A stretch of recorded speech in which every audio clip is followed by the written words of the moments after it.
Today is Monday, June 1st, and this is Issues and Ideas on KCBX.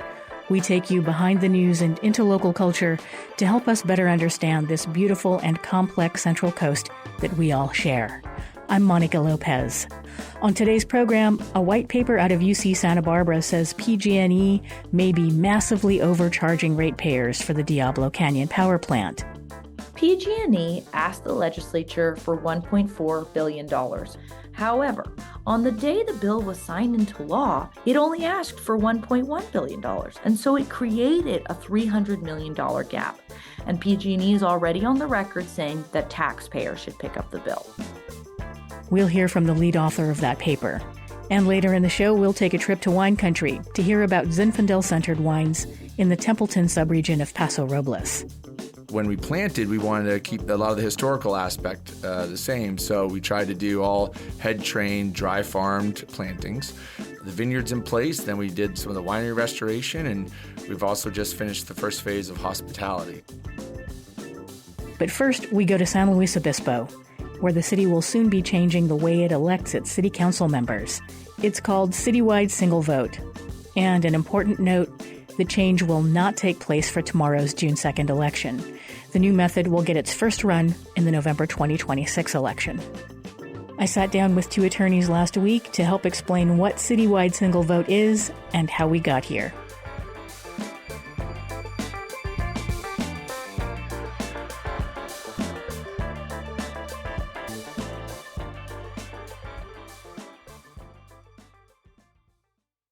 The city of San Luis Obispo is moving to a new system of electing its city council members in November.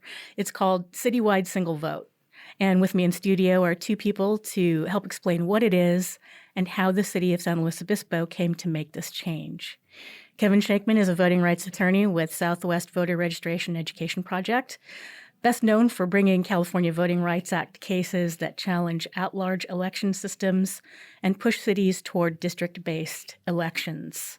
Christine Dietrich has been San Luis Obispo city attorney since 2010, overseeing the city's legal affairs and advising city leadership.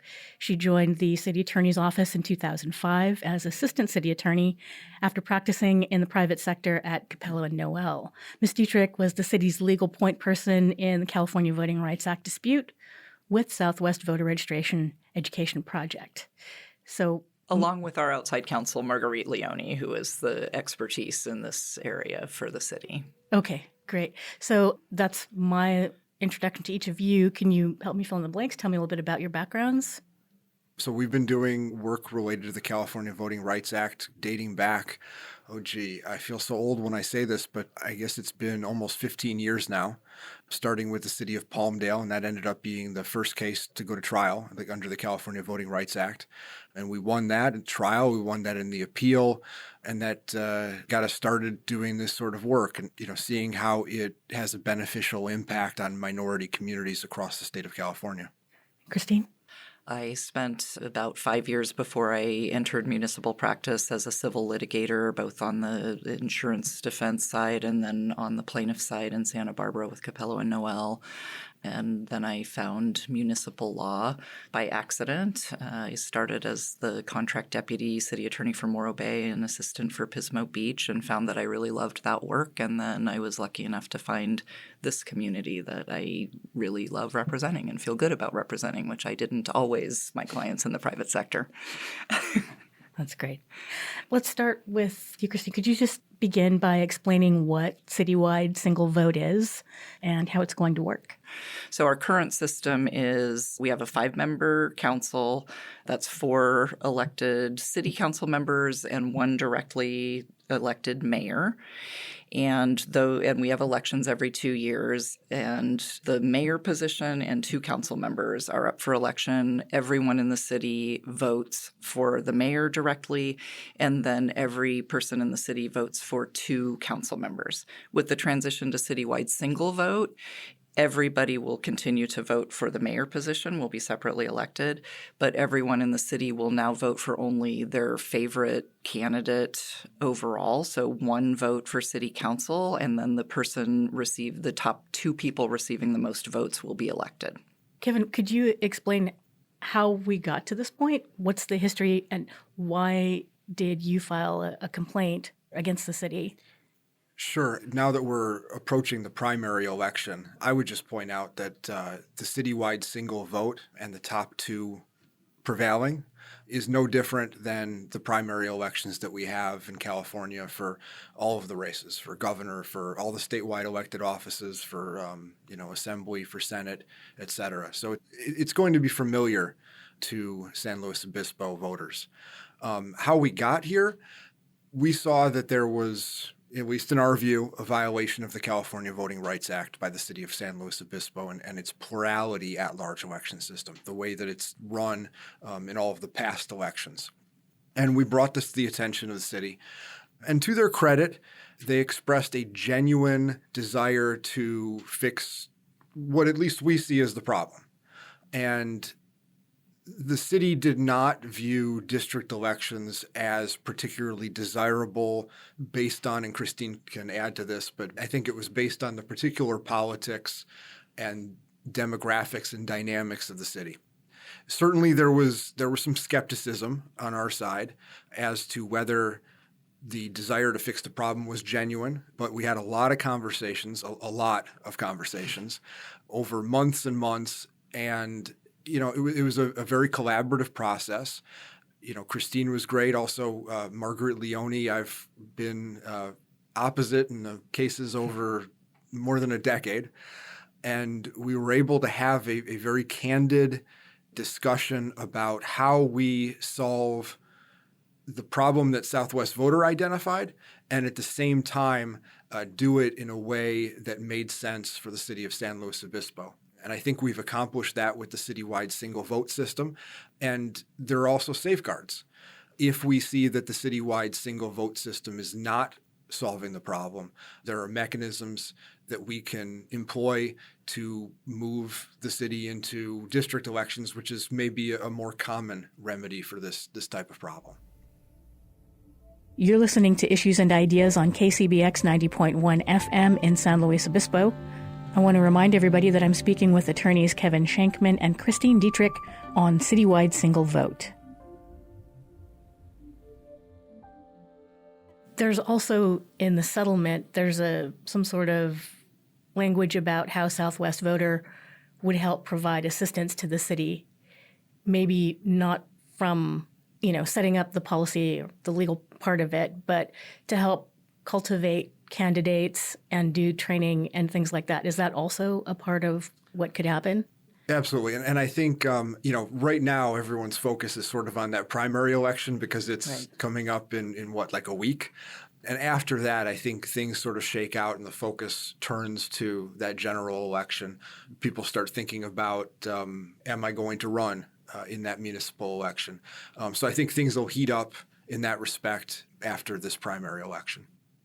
And I think we're starting a little bit earlier than that. We recognize that this is a change. I'm a lawyer, so I have to start with a disagreement as to whether or not we violated the California Voting Rights Act. Obviously, Kevin and I had a good faith disagreement, and we don't believe that we have. Nonetheless, just because you're legally compliant or you believe you're legally compliant doesn't mean you're doing the best you can do.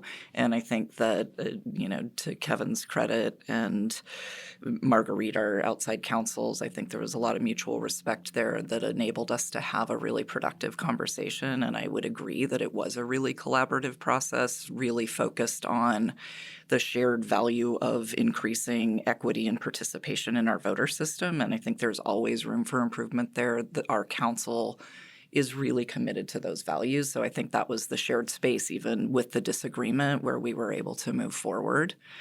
And in terms of outreach, we have already started at the city and certainly always welcome SV reps' participation and suggestions. And I've run some initial materials by Kevin, very open to that input in the process. But we've done 2 community informational sessions already. We don't have primaries in the city, so we haven't had to focus on the primaries here locally. So it's freed up a little bit of space to kind of begin that early education process.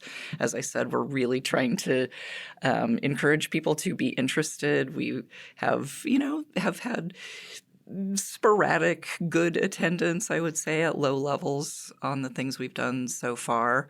But we've done public informational sessions. We did one by Zoom and one in person.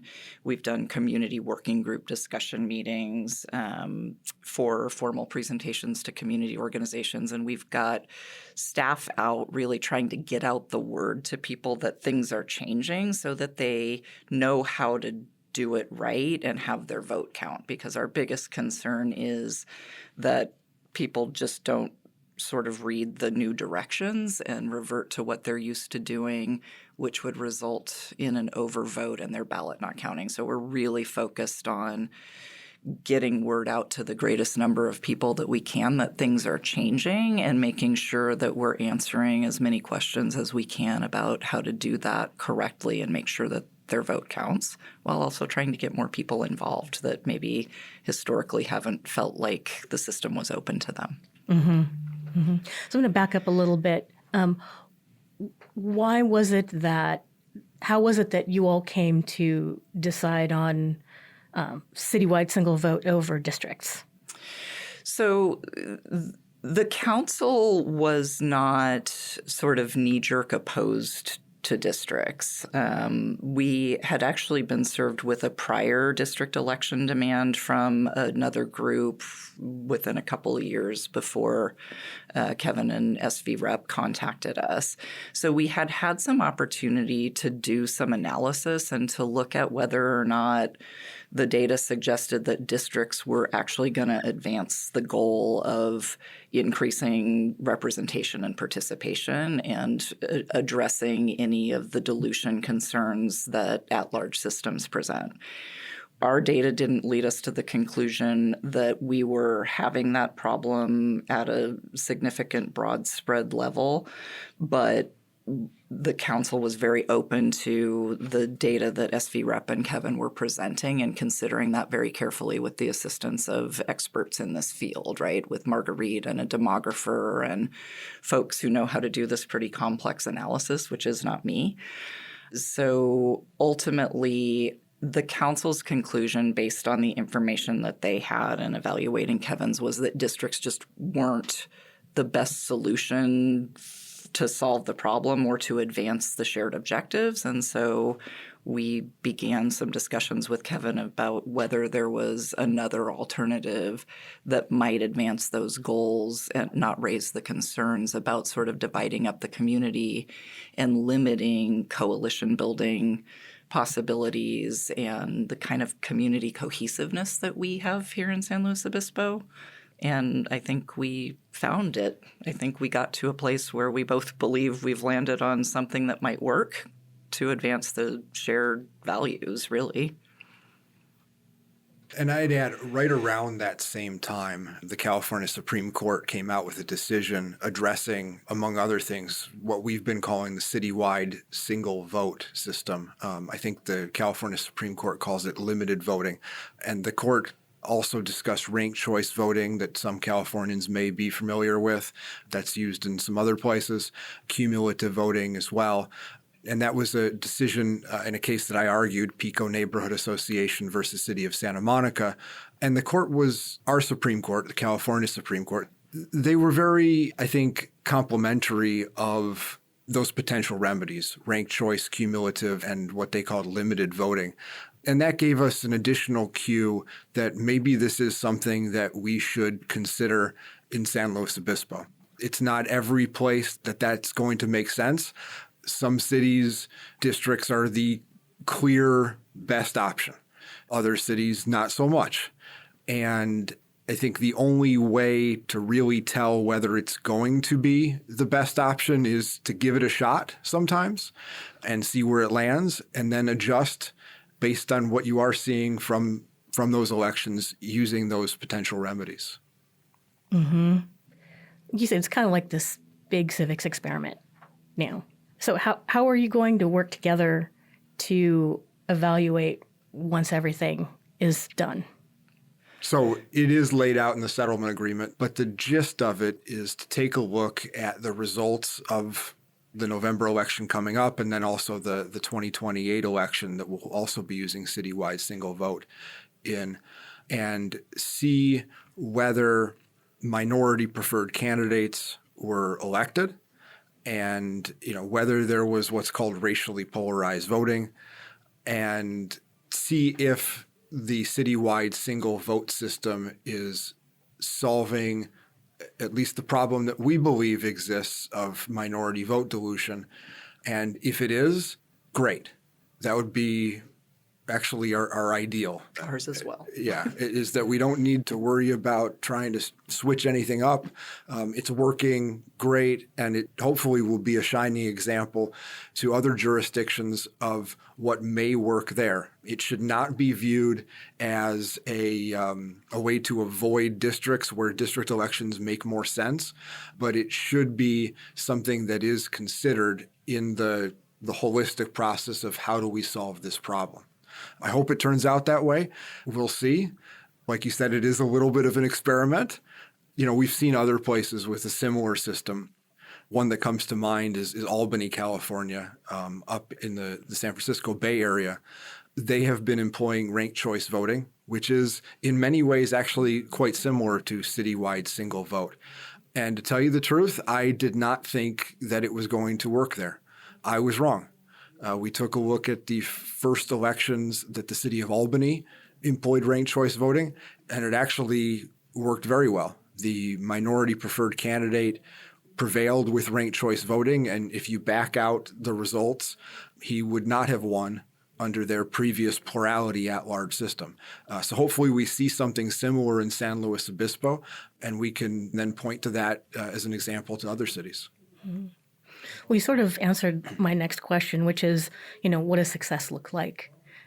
How will the concerns about underrepresentation of Latino voters or Latino populations in San Luis Obispo be solved or resolved? So did you want to elaborate on that, or Christine, did you want to? I mean, I will say that I think the city's perspective is that this is just very much about voter choice and voter participation. I think often in the elections landscape, we're so focused on candidates. And I really think that sometimes that discounts voters and where they want to go. I'm very interested to see the data on who the minority preferred candidate was. There's an analysis that is generally accepted to determine that.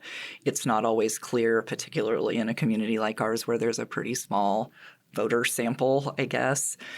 But I think that from the city's perspective, success looks like more people feeling like they are engaged with the process and have a voice in the process and have an opportunity to have a representative of their choice representing our community as a whole. And hopefully, again, continue to build on what I think is really strong community cohesion here that doesn't exist everywhere, and amplify that and make it better and get more people involved and help more people understand the process so that a broader variety of candidates feel like this is something that they might want to do and could take on. And, make local government representation look like an attractive thing to do, and make sure that everyone is having the opportunity to feel represented and feel heard in our process. Mm-hmm. So to add to Christine's remarks, I would agree with 100%. From a data perspective, I think success also includes an increased voter turnout. What the studies suggest is that when an election system goes from plurality at large, particularly to districts, but also other remedial systems like citywide single vote, the turnout among minority voters increases, particularly among Latino and Asian voters. And that, I think, would also be part of a success story in San Luis Obispo. We have overall higher voter turnout than most other areas in our county and I think statewide. And so I will tell you there's a little bit of apprehension among our city elections folks and communications folks about setting the bar higher, because we do turn out a very large percentage of voters. And so you're always angling for 100%, right? I don't know that that exists anywhere, but we certainly share that higher voter turnout, higher voter engagement, more participation from groups that historically have not turned out in higher numbers. If we're seeing that, then that surely is success. Mm-hmm. You know, you mentioned outreach earlier. What sorts of polling does the city do, or even like civic groups within City of San Luis Obispo for various populations about like what their ideal representation would be, not in terms of people, but in terms of issues and, you know, what their needs are to sort of reflect what a preferred candidate might choose to say or represent people? So I don't know that we do polling per se. We've certainly done like community satisfaction surveys that show the issues that our current council has embraced are very popular among our voters. Diversity, equity, and inclusion among those preferences. And I think, you know, kind of a set of core values in our city leadership. You're listening to Issues and Ideas on KCBX 90.1 FM in San Luis Obispo. I want to remind everybody that I'm speaking with attorneys Kevin Shankman and Christine Dietrich on Citywide Single Vote. Okay, so we're setting up the policy, laying the landscape for something organic, potentially, to develop from a grassroots sort of ground-up cultivation of local candidates and things like that. So the city wouldn't necessarily have a hand in that. But I mean, is that something that Southwest Voter does in local communities? Absolutely. Every year, Southwest Voter puts on candidate training events, generally in Southern California, but has also done stuff in the Central Valley and Central Coast. I think oftentimes that needs to be somewhat organic. And when you have a structural change in the electoral system, that can spur on that organic organizing. Sometimes it does, sometimes it doesn't. And I think that the benefits really have to be judged by looking holistically at a large data set of California cities. And I would just mention there was a recent study done by Dr. Morgan Kauser over at Caltech that looked at the impact across the board of nearly 1,000 electoral changes. And, you know, again, it's not everyone that succeeds, but on the whole, it produces greater minority representation, greater voter turnout, particularly among Latinos and Asians. And that, to me, is a success statewide. And, you know, from Southwest Voters' perspective, we're going to do everything that we can to make San Luis Obispo a success in that same respect. And I'll say from the city's standpoint, you know, not polling, but candidate development, we did do a candidate education forum specifically highlighting the change in the electoral process to single vote with the Latino Outreach Council. Again, not as many people are interested in us as we would like to have interested in us, but we're trying.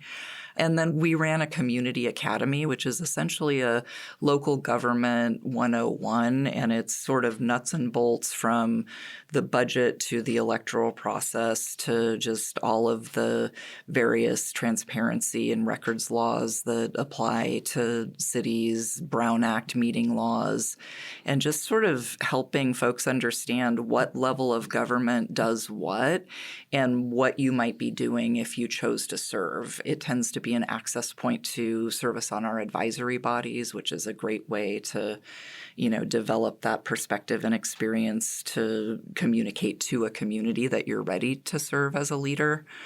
And we had really amazing receptivity. The slots filled within, I think, the first 24 hours. There were far more applicants than we had slots. We expanded the number of slots available, and it resulted in by far the most diverse community academy cohort that I have ever seen in my time with the city. So that was pretty exciting. Age diversity and economic diversity and professional diversity and racial and ethnic diversity, ability diversity, like just a really cool group of people who brought such great questions and such great perspective to that process, like really fun to do as staff this year in a way that I think has been really energizing. Mm-hmm. When was that? That ended just a couple of months ago. It's a, I believe, 8-week long course. So it's once a week for a couple of hours, and they get a presentation from a different representative of local government. Interesting. Each time. We do that every other year. And then part of our settlement with SV Rep was that in the off years, when we're not doing a community academy, we will do some other sort of local government candidate development oriented community outreach and education offering through the city as well to just help people understand local government and how you access and make an informed decision about whether you might want to lead. Mm-hmm. Is there anything that either of you would like to add to wrap up? I want to throw out there, because we're in San Luis Obispo, Southwest Voter Registration Education Project just a couple weeks ago filed a California Voting Rights Act lawsuit against the Atascadero Unified School District, where I don't expect that it will be so collaborative and cooperative based on what I've seen from that district. Where you have an administration that is really blind to the needs of a large group of students. There was just a teacher back in February that came to the school board meeting and talked about how some of his students, particularly Latino students, are afraid of these federal raids and, ICE agents going after people based on their skin color and the language that they speak, and that the administration just didn't care. And he quit on the spot at the school board meeting. That's the sort of thing to me that demonstrates why the electoral systems need to allow minority groups to have some representation so that those kids feel like they're represented, feel like they're protected. And they don't right now. And hopefully we can do something about that in Atascadero. Thank you.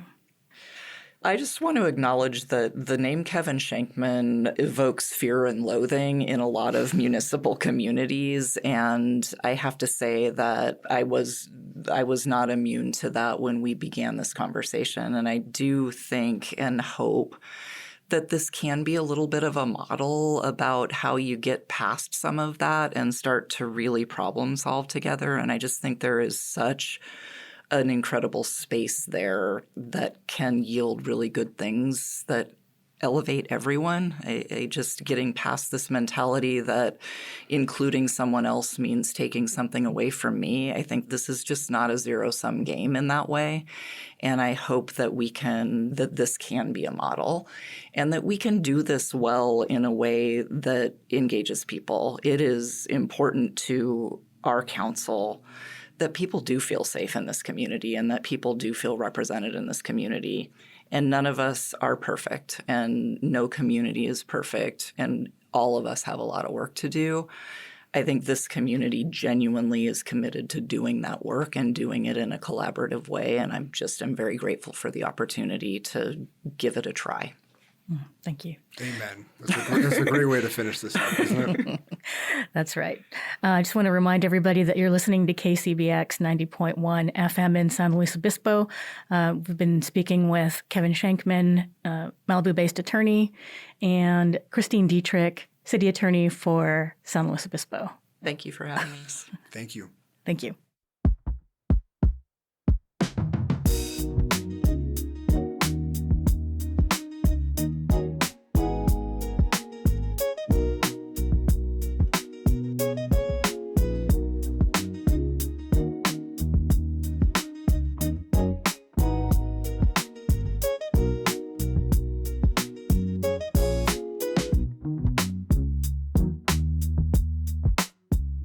You're listening to Issues and Ideas on KCBX 90.1 FM in San Luis Obispo.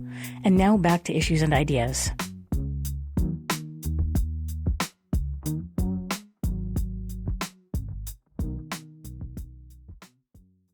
In April, a white paper published by UC Santa Barbara argued that ratepayers are massively overpaying for the Diablo Canyon power plant. When the plant's lifespan was extended to 2030 by state lawmakers, its operator, PG&E, received a large loan, and multiple new fees were created to help fund Diablo. The paper argues that California's only operating nuclear power plant would actually be profitable if it weren't for extra expenses it calls unnecessary. In a statement to the Los Angeles Times, a PG&E representative denied that the company inflated costs. Spokesperson Lindsay Pauloa said, quote, "The Department of Water Resources has found PG&E's loan expenditures to be reasonable." KCBX News reporter Kendra Hanna spoke to one of the three contributors to the paper on why she believes that Diablo Canyon could be run on a slimmer budget. My name is Leah Stokes, and I'm an associate professor at UC Santa Barbara, where I work on climate and clean energy policy. So I wanted to talk about your white paper, which is called The Economics of Diablo Canyon, Maximizing Pollution Reduction While Protecting California Ratepayers and Taxpayers. Your paper argues that the $1.4 billion loan that the state gave to PG&E to keep Diablo Canyon running is much higher than it really needs to be. And in fact, the plant would be profitable if it weren't for those extra costs. Is that a good summary? Yeah, there's actually two ways that the state government and everyday people are supporting the Diablo Canyon power plant way beyond, what the power plant actually needs to operate. The first one is a $1.4 billion loan that was authorized by the legislature in 2022. And that loan was supposed to be fully repaid, according to Governor Newsom's cabinet secretary, who testified in front of the legislature at the time. It was supposed to be fully repaid by the Department of Energy. However, the Department of Energy determined that they didn't need $1.4 billion. They just needed $741 million. And so that creates a really big gap in terms of what PG&E was saying it needed and what an independent assessment suggested it actually needed. And then the second thing is that ratepayers across the state, whether or not they're in PG&E territory, are paying for this plant. That's really unprecedented. And it's to the tune of about $370 million every single year. And what we show is that isn't necessary. Ratepayers shouldn't be paying above and beyond for this one plant, and certainly not when they aren't even using the power from that plant. Do you have a sense of how much the average Californian is paying for this? Well, if these fees were stopped for 2027 through 2030, a PG&E customer would pay $250 less, an SCE customer would pay $80 less, and an SDG&E customer would pay $60 less. So these are big numbers. It adds up to $1.84 billion over that time period. This plant does provide power to the grid. It is, of course, carbon-free. It's a good thing for climate change. But we can't have a utility getting everyday people to overpay for the electricity from this plant. And it really should only be PG&E customers who are paying in the first place. Because PG&E has had 3 years in a row of record profits. Last year, they profited $2.6 billion. That's the highest they've ever made. And they don't need another $100 million a year of a handout from people across the state just trying to pay their electricity bills. The idea was that PG&E was going to pay back the loan with money that they were supposed to get from the Department of Energy, but the money that they are likely to get from the Department of Energy isn't going to cover the whole loan. In your opinion, what do you think should happen next? PG&E asked the legislature for $1.4 billion. And the Newsom administration, which directly negotiated this deal with PG&E, told the legislature on record that all of it would be paid back with federal dollars. However, on the day the bill was signed into law, PG&E did not even ask for $1.4 billion. On that same day it applied for the DOE money. It only asked for $1.1 billion. And so it created a $300 million gap from the first minute. And PG&E is already on the record saying they don't want to pay that back. They think that taxpayers should pick up the bill. In addition, DOE went through an independent process under the law to try to figure out how much the plant actually needed. And they did not determine that the plant needed $1.1 billion or even $1.4 billion. They said that it only needed $741.4 million. So when you look at all these numbers, what it means is that PG&E is basically only going to get about half of that loan back from the federal government. So who should pay for the other half of the loan?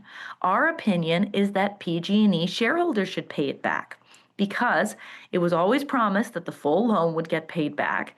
And if they were to do this in the coming years and make similar profit levels, it would only cost them about 6% of their annual profits to pay this back. So they can afford to pay the California taxpayers back. This is a company that is in a very good financial position.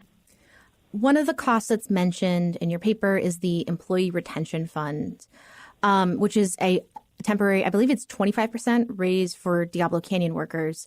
And it's supposed to compensate them for working a job that, has kind of this planned ending that is supposed to be in 2030. Why do you think that's unnecessary? Or do you think it's unnecessary? This is money that is only paid by PG&E customers, and it's helping everyday people working at this plant to make more money.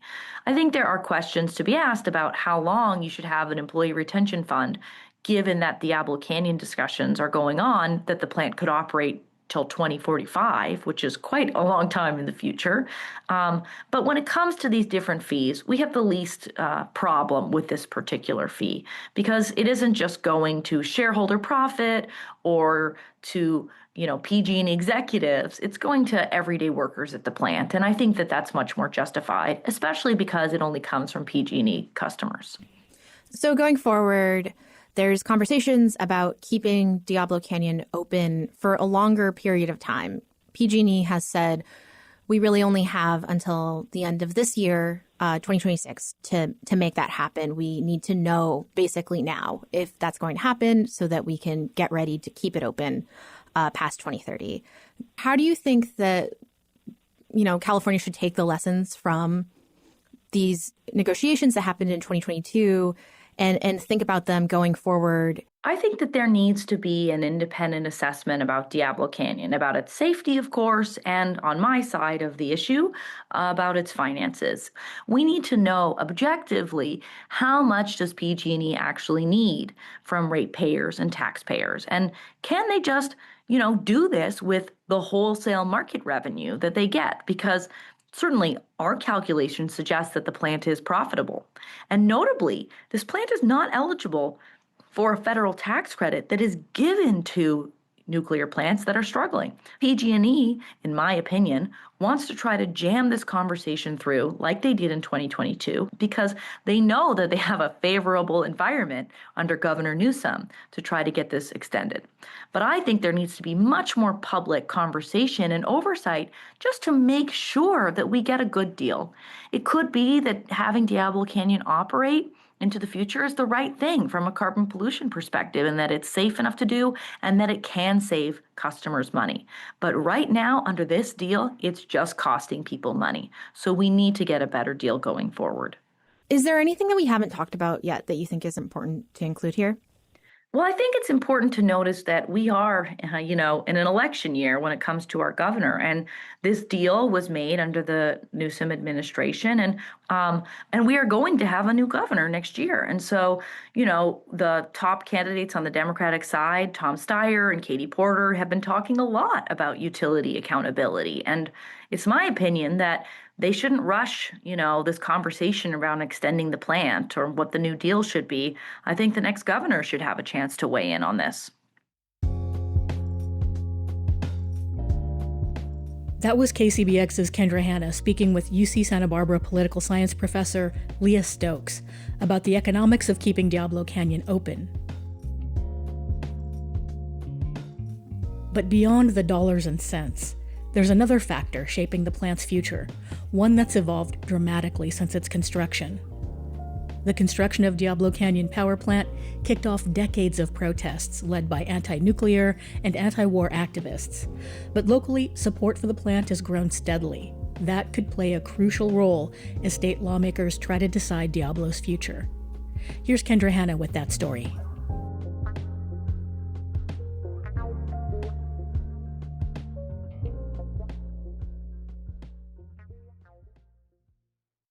I have 1 hour of class. We gotta like do some stuff.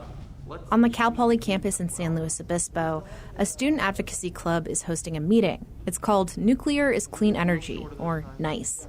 Club president Zach Musharafi says their work on campus has been pretty easy since none of their fellow students seem to be anti-nuclear. We haven't experienced a nuclear disaster in our generation. I guess Fukushima was in the 2010s. I was 6 years old.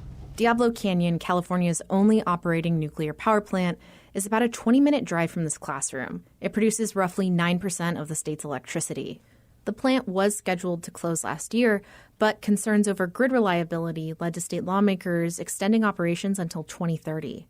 Opponents of the plant point to its location near multiple fault lines and the nuclear waste it creates. But the campaign to keep the plant running has been so successful that now advocates like Musharafi from the Student Club want to keep it open until 2045. We need to build huge amounts of clean power because the climate crisis is like it's a now issue, right?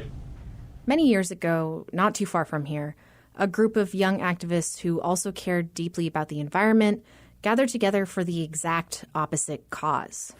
70 protesters and their friends marched for about a mile from the town of Avila Beach to the plant gates. In the 70s and 80s, thousands protested against the construction of Diablo Canyon, including a young woman named Linda Seeley. We in this community don't want Diablo to open because we really believe that it's very unsafe for us.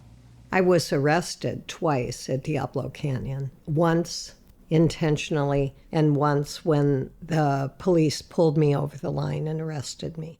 Seeley joined the movement shortly after moving to the Central Coast in 1982. Having known about 3 Mile Island, I thought, I don't want a nuclear power plant near my 3 kids.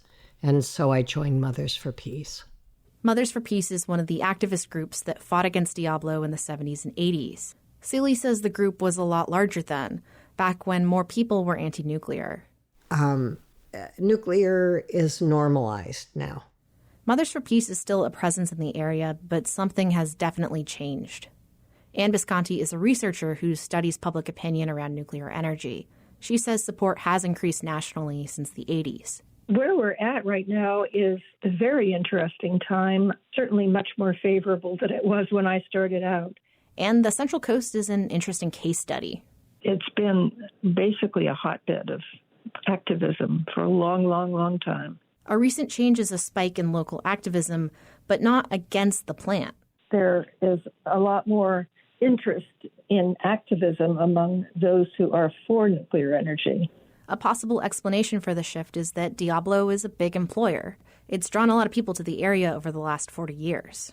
In 2022, a small poll commissioned by the think tank Data for Progress showed almost 3/4 of voters in San Luis Obispo County wanted to keep the plant open. What we always find is that plant neighbors, that is people living within the 10-mile radius, are very supportive of the local plant. They know people who work there. They go to church, they go to synagogue, they play baseball. Seeley has noticed something similar.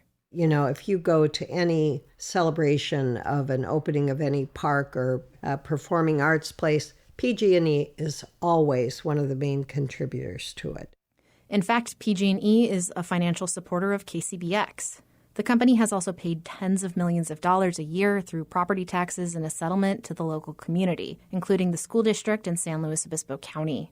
Local support for the plant has grown slowly, but it's more relevant than ever. The U.S. Nuclear Regulatory Commission has renewed Diablo's license until 2045. Now the final decision of whether to extend operations is in the hands of state lawmakers. Some of their constituents are pushing to close it down, but many, many people would like to see it stay. Diablo Canyon has operated for 40 years, sitting in the background without any major safety incident. And it's possible that fact has contributed to Diablo's popularity more than anything else. For KCBX, I'm Kendra Hanna.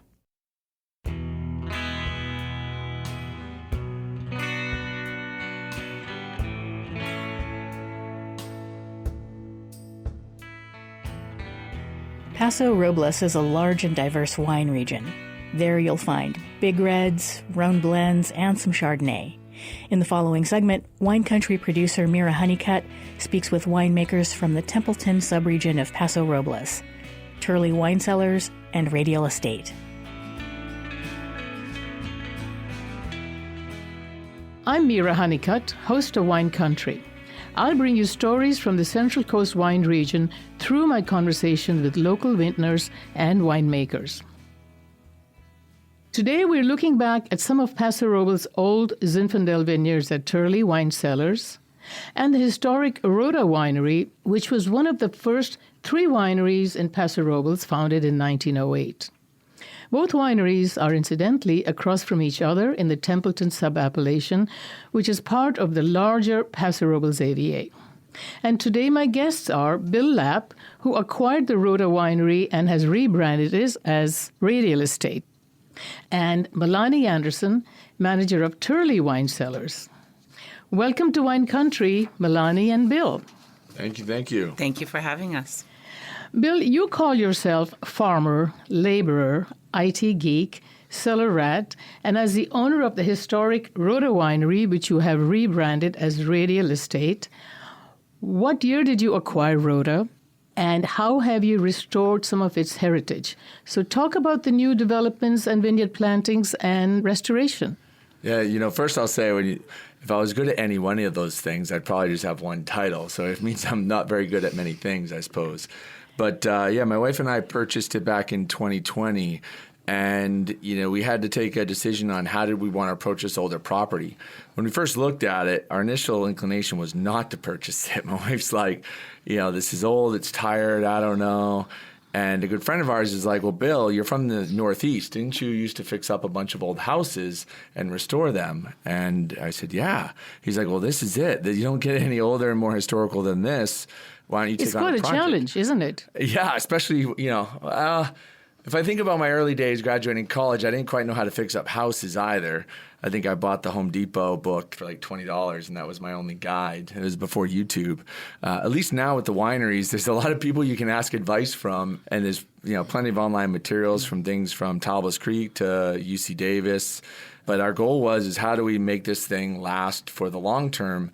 And so our plan was, let's first start with the vineyard. Then let's start with improving the winery and restoring the winery.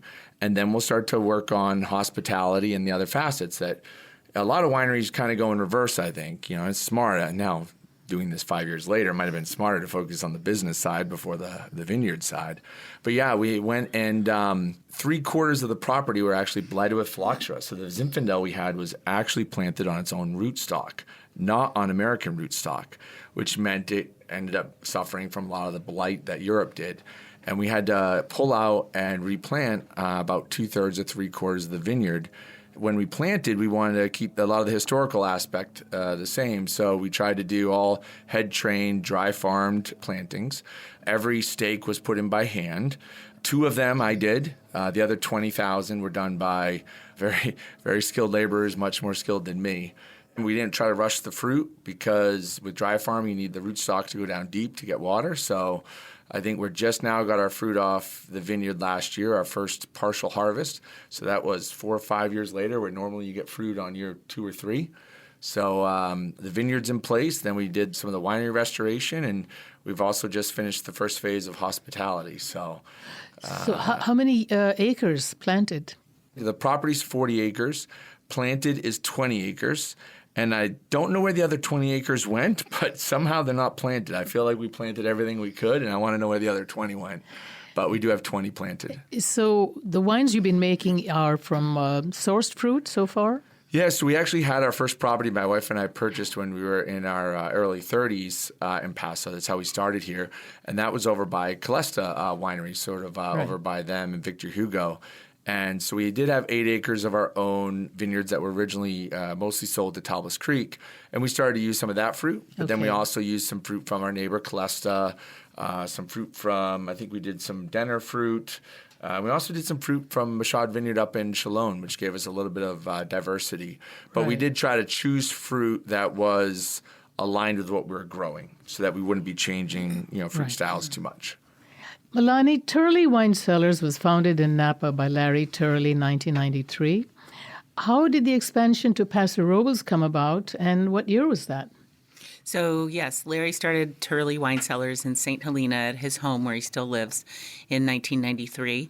And I think it was John Alban actually said to Aaron, who was the winemaker for Turley at that time, and they were friends. He said, have you ever seen the Pezenti vineyard? And Aaron said, no, where's that? And he said, it's in Templeton. Now, Pezenti was one of the 3 oldest wineries, right? Mm-hmm. Incidentally, across from Rhoda. Mm-hmm. Yeah. Exactly. And yeah, the original owner of Rhoda, Ciot, actually advised the Pezenti and Norellis on what to plant. And so Larry Turley said, well, where's Templeton? And they said Paso Robles. So Larry came down, looked at the vineyard, talked to the Pezzenti family, asked if they could purchase some fruit. What condition was the vineyard in at that Beautiful, beautiful condition. The vineyard has not missed a harvest since I don't know what the first harvest was. Must have been a 26, 27 probably. So the vineyard's been maintained the whole time. And I can attest to that because, when you live on a vineyard, you don't actually see your vineyard out the window. You see your neighbor's vineyard out the window. So I actually just spend my day staring at Turley's vineyard. Right, yeah. So it has been maintained by the Pezzentis and now Turley for 100 years. Wow. Yeah. So Zin-centric signature lies in Turley, in its old vine Zinfandels, produced with grapes sourced from different, not just Napa or Paso, different regions across California, right? Mm-hmm. How many old vineyards are accessed, and how many different bottlings of wines produced in the Turley portfolio?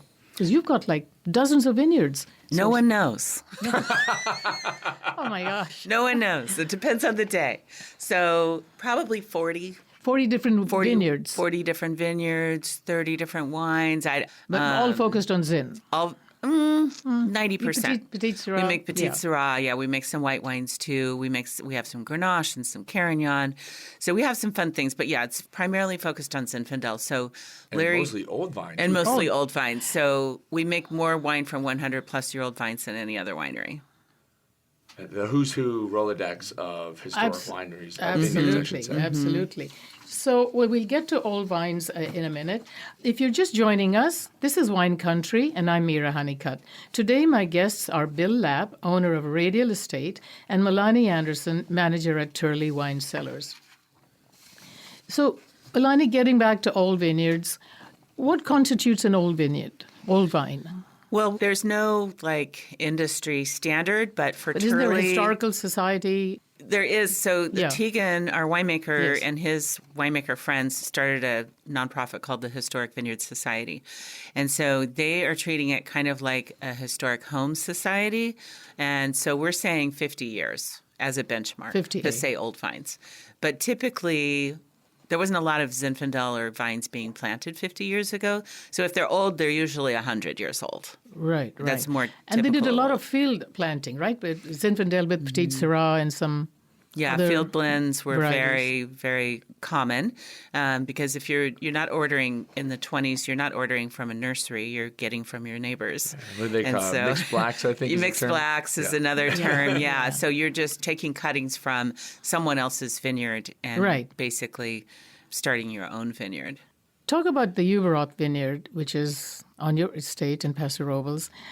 That's the oldest vineyard, right, on the estate? I believe so. Still continuing. There are all kinds of stories on it, right? I know there are no, because nothing was written down back then, so there's no records before 1900, I would say. So what are the challenges in farming there? Because you got to take really good care of it. You told me once that you got to be very pristine farming it, doing it. Talk about it. Yeah. So there's a couple that lives on the property, and I don't know how many years they've lived there, but they've raised at least one generation, if not two, on the property. They're a lovely family, and they take really good care of the vineyard. So they literally have a sense of ownership because they live on the property, and that's Maria and Tomas. And when our guys go and work there from another vineyard, they don't wear the same boots. They don't bring the same equipment. Everything that is used at Ubroth stays at Ubroth. Stays there. Mm-hmm.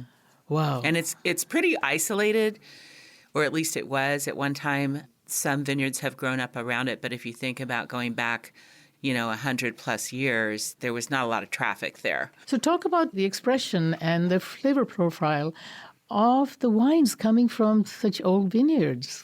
Well, Ubroth is my favorite, and it has been for over 20 years. So I get all excited and my mouth starts watering when I talk about it, so forgive me. But the Ubroth vineyard is the most expressive, layered, complex Zinfandel that I've ever had.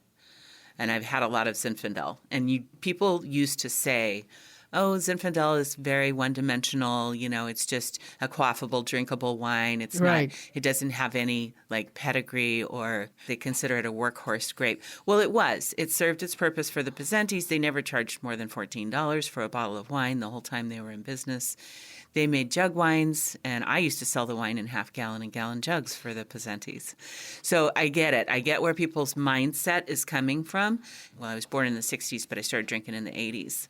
White Zinfandel is how I cut my teeth on wine, Right. And we still get some people that go, Zinfandel, and they think we're talking about white Zinfandel. I grew up in Maine, and don't be dissing that white Zinfandel. I know, That's about all right? we got. That and blueberry wine. I hear it is still It's the still most popular wine most- in America, white Zinfandel. It is one of the most produced, if not the most produced. Right. And I think Franzia is the only one that's in the, what is the museum? Oh, the Smithsonian? Yeah, in the Smithsonian. Yeah. Well, Sutter Home really kind of launched it. Bill, talk about your portfolio of wines. So what can we expect besides some Zinfandel, right? Yeah. So Zinfandel, but now we have two brands. We have our Radial estate, which is what we've named the property. And that's really focused on really intentional wines because it's really expensive to farm that site because the hills are crazy. It's all done by hand. The yields are pretty low. And so that Radial estate is designed for wines, Bordeaux varietals. It has actually some Portuguese varietals as well as Rhone varietals. And those are wines that we hold in bottle for 3 to 4 years before release. They're wines that are tend to go 20 to 30 years. So the Radial estate property is focused on those premium high-end wines that will age. We have another brand that's called Midpoint Winery, and the tasting room for that's downtown Paso Robles in the historic railroad district at the bottle shop. There's a new bottle shop public market there. And our tasting room from Midpoint's there because it's meant to be more approachable wines, more fruit-forward, acid-driven, fresh, much more of I would say, sort of the newer style of wines that you have coming out for, I'd say, this generation. So that sort of casual approach, drink now, enjoy it. And then if you're a member of Midpoint Winery, you can actually come to the estate as well and do bottle service. But from a portfolio perspective, it is the vines we're growing. All of our fruit is estate fruit. And it is, Rhone varietals is probably 50, 60% of what we produce. And then we have really strong Cabernet Franc, and a small amount of Portuguese. Well, thank you so much for coming and joining us today, Bill and Melanie. You were listening to Bill Lapp, founder of Radial Estate, and Melanie Anderson, manager at Turley Wine Cellars. For Issues and Ideas, I'm Mira Honeycutt, and this is Wine Country.